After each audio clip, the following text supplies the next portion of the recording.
Hi, I'm Ram Gopal from presentationprocess.com. In this video, you will learn 5 MS Word tips that are not known to even frequent users of Microsoft Word. Let us jump right in to the first tip. The tip is how to remove the frustrating line in MS Word. What is that frustrating line? Let me show you. Here is a sample document and you want to separate this part of the document from this part by drawing a line in the middle. So how do you go about doing that normally? You go to the starting point here and click so that you can create the insertion point, and then you hit dash 3 times and hit enter, and you get a line that separates this part of the document from this part.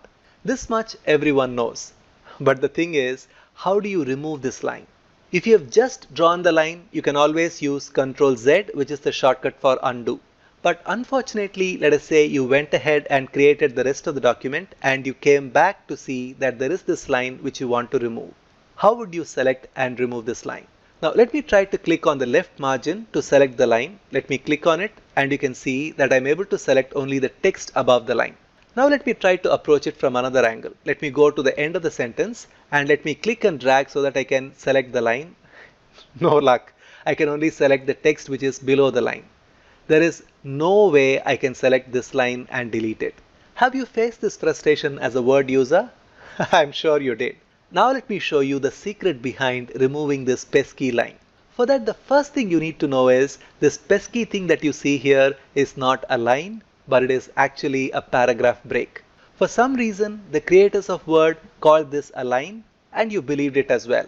So when you didn't want this line, you tried to remove it by how you would remove a line. But now that you know the insider secret that this is actually a paragraph border, you just select anywhere along the line and then go to the paragraph group here in the Home tab, go to this option called Borders and say No Border, and there the line is removed. Such a simple solution, but can be such a frustration if you have not learned Word the right way. Let us go to the second tip, which is to know the complexity of your text. As a creator of a document, as a writer, you want to know how complex your words are. So how do you measure the complexity of your text? Normally, you use an external app that is meant for that purpose. You copy your text and paste it in that app and then find out how complex your text is, right? But then, do you know that Word inherently has the ability to tell you how complex your text is? Let me show you how it is done. First, let me try to compare the ease of reading of two sets of documents. The first one is a Wikipedia article on myocardial infarction, which is otherwise called heart attack. And the next piece of text is from my favorite blog called Smart Blogger. And I'm going to copy this text. So here is the text from Wikipedia article. And this is the text from my favorite blog. Let us go to the Wikipedia article and see how complex this text is. All you need to do to find the complexity of your text is to go to File, then go to Options. And in the dialog box that opens up, you go to Proofing, and here in when correcting spelling and grammar in Word, you go to this option here called Show Readability Statistics. You check that and you say OK. Now you go to Home tab and click on Editor. If you're working on the earlier versions of Word, you do a simple spelling and grammar check. Let me click on Editor here. I have the editor pane open up on the right hand side and I have this dialog box that tells me the readability statistics. Now take a look at the readability here. We have two tests here. One is for reading ease and the second one is for grade level. The score for reading ease of this Wikipedia article is 56. This score is for 100. So the higher the score, the easier it is for your readers to understand your document. The minimum you need for your information to be understood is 60. Try to aim for a score of 70 and above and your readers will thank you for it. The second way to understand complexity is to go to this score, which is for grade level. Here the score of 11.8 means if you have to understand this text, you need to be a 11th grader or above. If you want your text to be understood by everyone, then you try to keep your score as low as possible, ideally less than 6. But then what I'm suggesting to you are simple rules of thumb. Of course, these scores depend on the kind of subject that you're writing on as well. Let me click OK and OK again so we can close the window. Now let us go to the article from Smart Blogger and see the readability statistics. I need to go to the editor and here I have the dialog box for readability statistics and take a look at these two measures. The score for reading is as high as 83.2 and the grade level is less than 6, which is 5. That is, even a 5th grader can understand the information, and it is very easily understandable because of this high score. Now think about how useful this tool would be for you as a writer. If you're a teacher handing out notes to your students, think about how useful this tool would be for you as a teacher. Such a powerful tool is hidden in Word unless you know how to use Word the right way. Let us go to the third tip, which is to change the default font of your documents. Here is a sample document, and you can see the default font used in Word is Calibri. Now let us say you work in an organization where the default font is something else, like say Times New Roman or some other font. In such cases, every time you need to go through the pain of selecting all your text and then change the font according to the prescribed font of your organization. Won't that be wonderful if you can change the default font for all your documents in MS Word? It is possible, and let me show you how. All you need to do is to go to the font group in the Home tab, click on this arrow here, and this dialog box would pop up. You choose your prescribed font. Let us go down and choose one of the fonts, like say I want to choose Alio. You can also choose the default font size as well. I'm going to choose the font size of 12.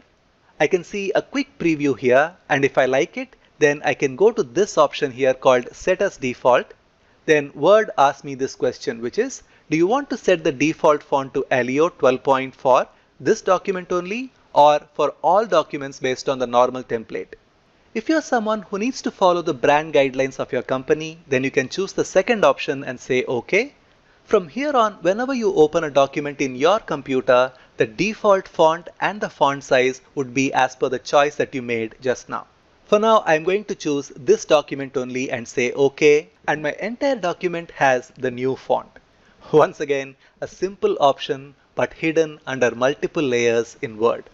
Let us go to the fourth tip, which is to make landscape and portrait pages in the same document.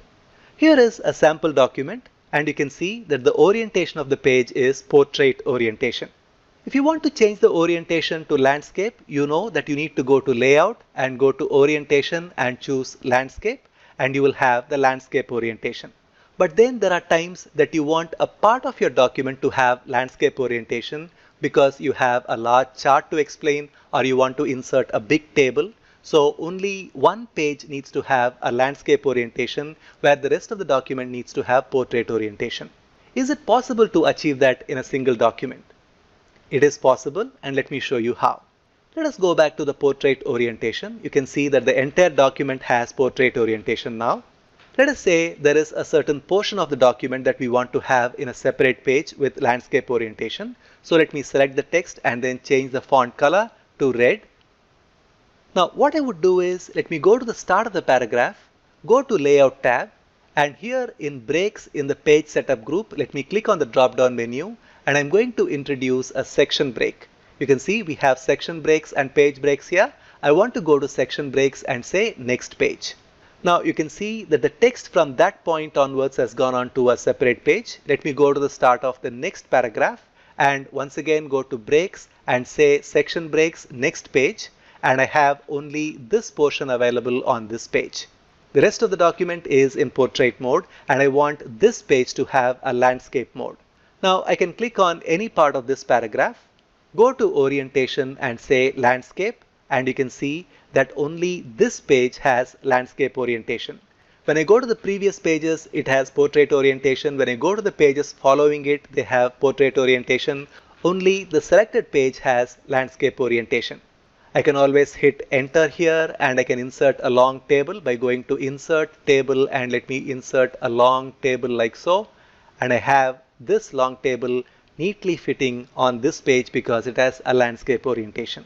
This beautiful option called dividing your document with section breaks has so many applications that if you don't know how to use it the right way, then you are doing yourself a disservice as a Word user.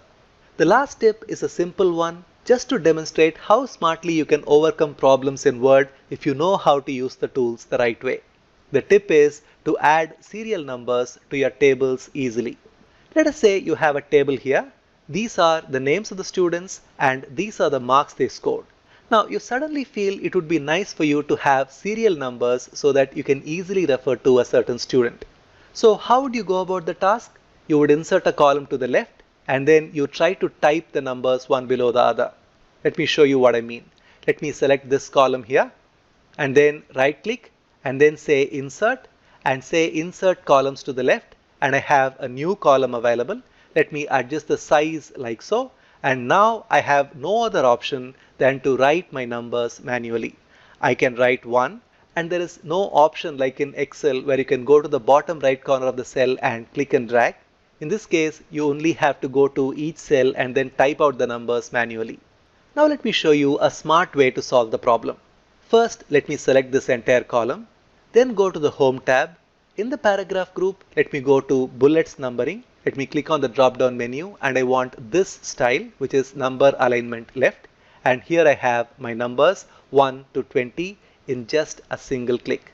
If you know how to use it, Word is a powerful program. However, if you don't know the program well, Word can be a frustrating experience. That is why at presentationprocess.com we created Complete Word Foundation course. This is a comprehensive 8-hour course with step-by-step tutorial videos that will change the way you work with Word forever. I will leave a link to this useful course in the description box below the video. You can click on the link, come to this page, check out more details about this course, and if you think that this is the right course for you, you can join the course right away and take your Word skills to a whole new level. So go ahead, click on the link in the description box below the video and check out our Complete Word Foundation course. And finally, as always, if you want PowerPoint tutorials and creative presentation ideas, you can click on the link here and join our free PowerPoint mini training called 25 Creative PowerPoint Ideas. And if you like this video, please give this video a like and hit the subscribe button so you can join our 150,000 other subscribers who are taking their PowerPoint skills to the next level by watching our videos. And to watch our latest PowerPoint video, you can click on the link here. And finally, don't forget to click on the link in the description box below the video and check out our Complete Word Foundation course, and I will see you inside.